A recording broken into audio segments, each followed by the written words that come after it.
Alright, Knights of Trigaria, welcome back to Brigandine, the Legend of Runersia. I'm your host, veracitytrigger. We're going to be covering Ariana today. And as usual, stay triggered. Pew pew, pew. Okay, so let's get into it here. Let's see what this is all about. So, Ariana is a Knight of Rosalio, and I have her as a Royal Guard, level 29. She's actually pretty good. The only downside to her right now, from what I can tell, is pretty much her command range is 3. Otherwise, her rune growth is B. It's very, very good. She is kind of an established knight, but she does have that little less significant modifier of command range of 3. Otherwise, I typically use her in a lot of battles. So what does she come with? She comes with the spear, she comes with heavy armor, heavy helmet, and a ring. So you do get a parry ability with these Royal Guards. Pretty much it's like having a paladin, a female paladin on a team. It's a 20% chance. It's not 25% chance like the regular paladin, so it's kind of in the Dark Knight range, but it's still very good. So I wouldn't worry about a whole lot of stuff. But 20% chance of parrying normal attacks and skills from an enemy, single enemy. When triggered, the damage reduced by 50%, which is really nice. Now it does have a silence immunity, so you can pretty much make one of these types of knights and get this particular skill. I think this comes in the second tier of the Lancer class. Switch her over to a mage, and then you have anti-silence all the time. Don't have to worry about being silenced. Really cool effect. There is one particular skill that's really awesome because of that. Counter damage up to S, so increases damage done by counterattacks by 20%. So essentially a Lancer is a bit of a mix between, if you look at the older game of Brigandine, the Legend of Forsena, or Grand Edition, the Lancer class is a bit of a mix between Zemeckis and a Paladin, because you can block attacks and you can counter with extra damage. So pretty much frontline tanking is the best choice for a Lancer. You can try to go around flank. That's all right too, but if you don't have a lot of enemies coming to you, you won't be able to utilize this counter damage up to S. Just saying. That's kind of how this goes. So you really want to be aggressive with these types of knights. It's really, really nice. So what do I see here for hit points? Pretty much, you know, we look at the hit points here. 816. Absolutely fantastic. Love it. My drawing skills are a little subpar right now because of the table being crooked. Yeah, I'll blame the table. So anyway, defense 140. It's pretty nice, and intelligence 82. It's pretty good. I like it. And so, yeah, the only negative downside to her is command range is 3. Otherwise, character growth of E. It's because I'm in the 3rd tier ranking right now, Royal Guard. So that's not that great. But rune growth of B. So you're going to get a lot of monsters here. As you can see right now with me, I've got 338 rune power, 4 monsters. Just absolutely fantastic. It's super, super good. So let's go ahead and talk about her character real quick, just to give you a little breakdown as to who Ariana is. Gender female, age 19, Royal Guard, obviously. This lady knight is from the Rosalio Kingdom's Order of Marmello. She hails from an esteemed house of the Rune Knights and has an impressive list of achievements proving her worth. She is full of chivalry, decorum, integrity, and courage despite her young age. Having led a life of nothing but discipline and training, she has little experience with romantic dealings and tends to become flustered when someone treats her like a proper lady. So she's more of a warrior woman than she is a fighter. So what do you want to know about a Lancer class in this game? Basically, cold thrust is the first attack, power of 120, pretty nice, accuracy plus 11, little boost there, pretty good. Blue dot orb, really cool. Second up is Deadly Rush. It deals a major damage to a single adjacent enemy unit. Now this one is a pre-move, so secondary moves are pre-moves, so you have to stand in one spot for a turn to be able to do it. Attack power is up to 170, which is really, really cool, plus a bonus accuracy for it too, so you're not lacking that. But the thing is, it does cost 50 MP to do, so just to note that your secondary skill to do, it does cost you some MP. Now, if we look down at Killing Thrust, this is a 1 hex radius all around you. Pretty much hits everything around you. So, you know, we look in a big circle around you. So what I'm trying to tell you, and you probably already know, if you don't know, then this is what you need to know, is frontlining with them getting surrounded a little bit and keeping a healer or maybe protect spell on them to some degree is really one of the best things you can do for this particular type of knight. Because you can just do Killing Slice. I know it's not as powerful as Cold Thrust. I see that. I recognize it. You know, it doesn't cost any MP either. But this does hit everything around you. So you can hit all the enemy in one clean shot, no counters. And anytime they attack you, you're still able to do this counter damage back to them because of that particular skill. But Killing Slice is just amazing because it's free attacks, no counter damage, and you can hit 2 or 3 monsters at a time.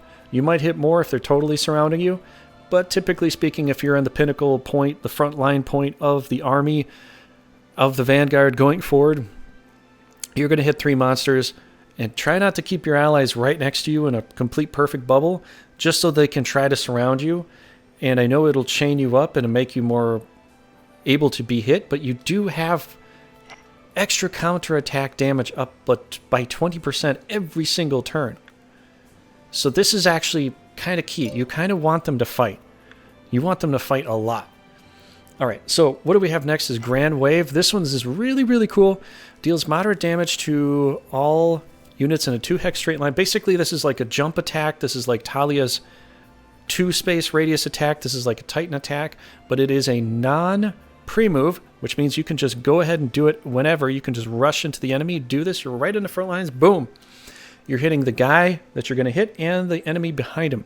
It's the same cost as Cold Thrust, basic same attack, but it does give you 2 extra blue orbs, so it is actually a little more powerful. It will come out with a little more damage because of the blue orbs. It does have that extra range spot, no counter to it, but it does cost you 80 MP. So there's the kicker there.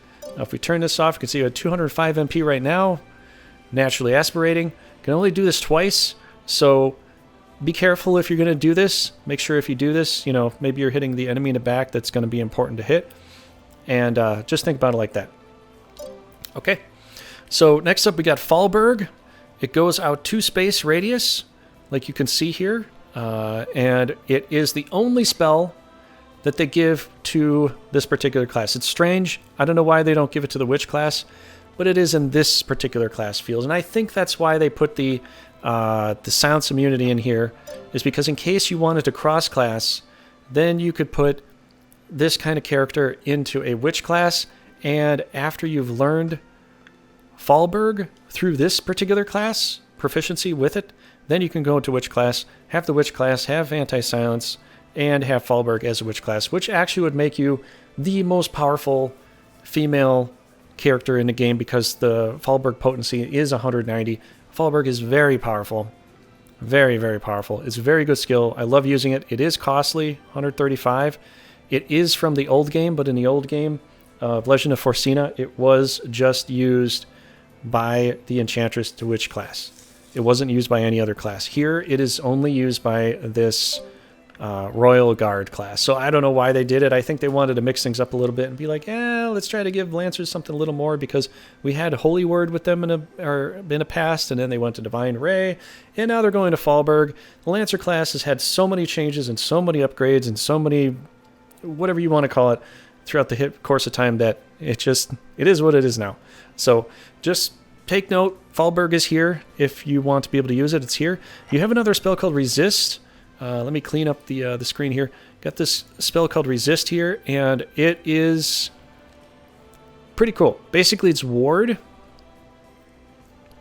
Magic Resistance, has a 4-hex radius, so it goes out 4 spaces out, and you can basically put like a little magic shield on your guy to dampen the damage that you're going to receive. It's very cheap, only 49. As we see, we got 205. We could do this 4 times if we just want to do resistance on guys. That's an option you can do. I don't know why you'd want to do it, but, you know, unless you're up against a mage team and you need to keep your dragon safe, then maybe put resist on your dragon in the front line. That's a good possible thing you can do. It is a pre-move as well. You also have the spell break here, which dispels all buffs and debuffs from any unit or whatever. Basically, spell break, the only time you really honestly use this is if the enemy puts a weakness on you, because this is the only way to take off weakness is spell break. So if you're up against a team that's going to do weakness on you of some kind, in any way, shape, or form. You just know the enemy can do a weakness on you, and they probably will do weakness on you. Bring a Lancer with Spell Break, which I think they get Spell Break pretty quickly in a Lancer class. I don't think you need to be tier 3 to do this, but bring this particular knight, and then you can do Spell Break and stop the weakness right away. You just don't want to have weakness, because weakness lasts for about 3 turns, and you are very, very weak. You can die very easily that way. So that's essentially Ariana here as a Royal Guard. You can change her to pretty much almost anything you want, but she just looks like a Lancer. She acts like a Lancer. She just is a Lancer for me. She's very good. Make sure when you're doing this with this particular thing, I know I talked about Paladins and Dark Knights, and I really kind of focus Paladins more tanky stuff, and Dark Knights a little more offensive stuff, but Lancers in here are kind of the perfect blend between the two. So you do want to have them in the front line, but you do need to have a dedicated healer somewhat nearby because they don't self-heal. Yes, they do take damage. They don't take a lot of damage, but eventually somebody will knock them out. It's still decent intelligence, you know, as we can see, but just make sure you got a healer and a protect spell nearby to keep them going, because they're going to want to keep pushing forward in the front line. You can go in the flank if you want, but I've just got to tell you, the front line is absolutely perfect for these particular characters. Very much like a Viking. So, all right, that will conclude it for today. Thank you so much for watching this video. I hope you enjoyed. If you did, you know, thumbs up, sub, that'd be cool. But yeah, I'll be bringing more of these out here. We're going to be finishing up Norzaleo pretty soon here, and then we're on with our last country. Then I have to come up with some new interesting things to do here, which I already have some plans for all that. But I hope you guys enjoyed. Let me know what you think about Ariana, if she's one of your favorite knights. Honestly, when I play Norzaleo, she kind of is one of my absolute favorite knights. She's a doll. You know, she does amazing work when I'm playing. I know the command range isn't that great, but she's really leading the group, and then I have unicorns and maybe a hairy fairy trailing behind her just to keep her alive and all that. So, all right, that's all I got. Thanks for coming by. Stay triggered, my friends.